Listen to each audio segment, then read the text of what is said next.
Session resumed. Majority Leader. Mr. Speaker, I move to take up additional reference of business. The Secretary General is directed to read the additional reference of business. Additional reference of business, verified complaints for impeachment. Impeachment complaint against Vice President Sara Duterte filed by at least one-third of all the members of the House of Representatives on February 5, 2025. Impeachment complaint filed against Vice President Sara Duterte filed by Teresita Quintos Deles, Father Flaviano, SBD Gary Alejano et al., and endorsed by Representative Percival B. Sendanya of the Akbayan Party List on December 2, 2024. Impeachment complaint filed against Vice President Sara Duterte, filed by Teodoro Casino, Lisa Masa, Nery Colomares, et al., and endorsed by Representatives Franz de Castro of the ACT Teacher Party List, Representative Arlene D. Brosas of the Gabriela Party List, and Representative Raul Daniel A. Manuel of the Kabataan Party List on December 4, 2024. Impeachment complaint filed against Vice President Sara Duterte, filed by Reverend Father Antonio Labiao, Jr., Reverend Father Rico P. Ponce, Reverend Father Dionisio B. Ramos et al., and endorsed by Representative Gabriel H. Bordado, Jr. of the 3rd District of Camarines Sur, and Representative Lex Anthony Chris A. Colada of the AMBIS OWA Party List on December 19, 2024. Majority Leader. Mr. Speaker, today, as provided for in our additional reference of business, a verified impeachment complaint against Vice President Sara Zimmerman Duterte has been filed by at least one-third of all the members of the House of Representatives on February 5, 2025. Mr. Speaker, for the record, may we inquire from the Secretary General the total membership of the House as of today, February 5, 2025. The Secretary General will please respond. Mr. Speaker, as of the present, the total number of members of the House of Representatives is 306. The Majority Leader is recognized. Mr. Speaker, may we inquire from the Secretary General how many members of the House verified and swore before him the impeachment complaint? Secretary General, please respond to the query of the Majority Leader. Yes, Mr. Speaker. Pursuant to Section 14, Rule 4 of the Rules of Procedures, in impeachment proceedings, the total number of House members who verified and swore before me this impeachment complaint is 215 House members.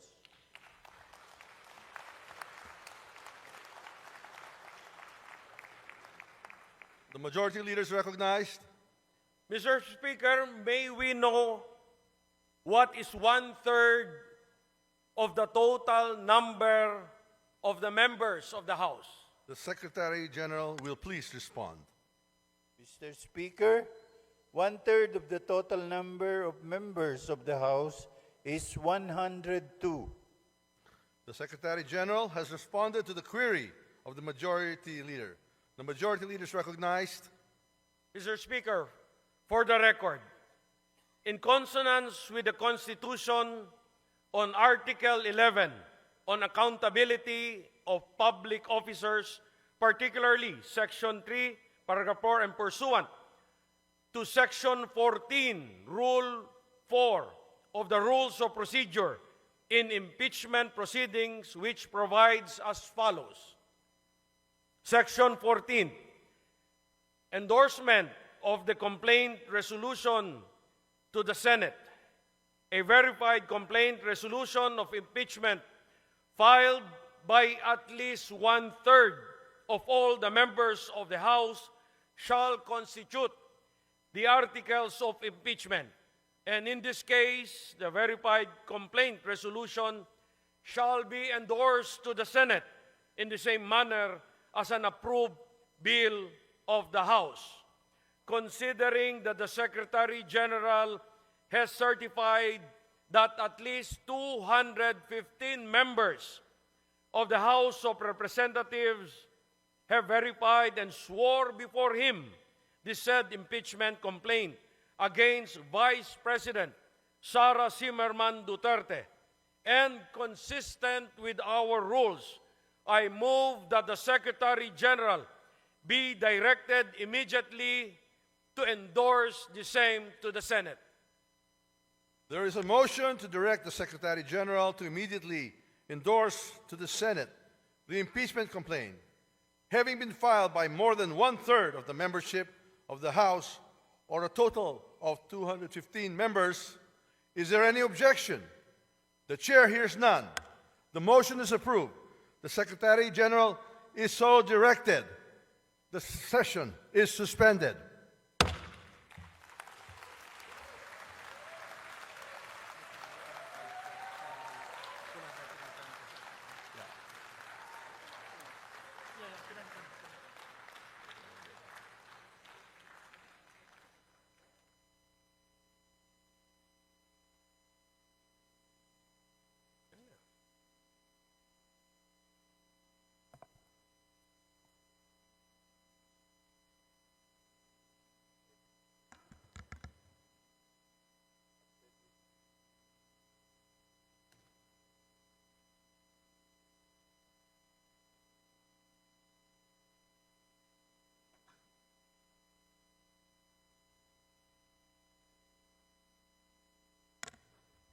The session is resumed.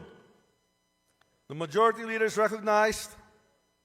Mr. Speaker, in accordance with Section 16, Rule 6 of the Rules of Procedure in Impeachment Proceedings, I move to elect the following members of the House of Representatives as prosecutors in the trial on the impeachment complaint filed against Vice President Sara Duterte. Representative Jervil Jinky Beatrix Luistro. Representative Romeo M. Acop. Representative Ramon Rodrigo Gutierrez. Representative Joel R. Chua. Representative Raul Angelo Gil Bongalon. Representative Loreto B. Acharon. Representative Marcelino C. Libanan. Representative Arnan C. Panaligan. Representative Isabel Maria Zamora. Representative Lawrence R. Defensor. And Representative Jonathan Keith T. Flores. I so move, Mr. Speaker. There is a motion to elect the aforementioned members as prosecutors in the trial of the impeachment complaint against Vice President Sara Duterte. Is there any objection? The Chair hears none. The motion is approved.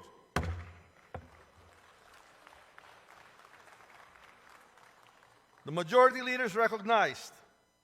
Mr. Speaker, in the additional reference of business earlier read, by the Secretary General, there are 3 other impeachment complaints filed against Vice President Sara C. Duterte.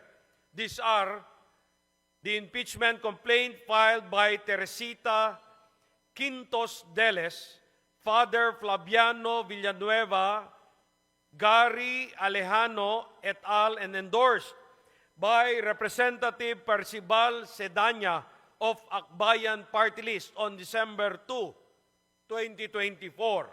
Next is an impeachment complaint filed by Teodoro Casino, Lisa Masa, Nery Colmenares et al.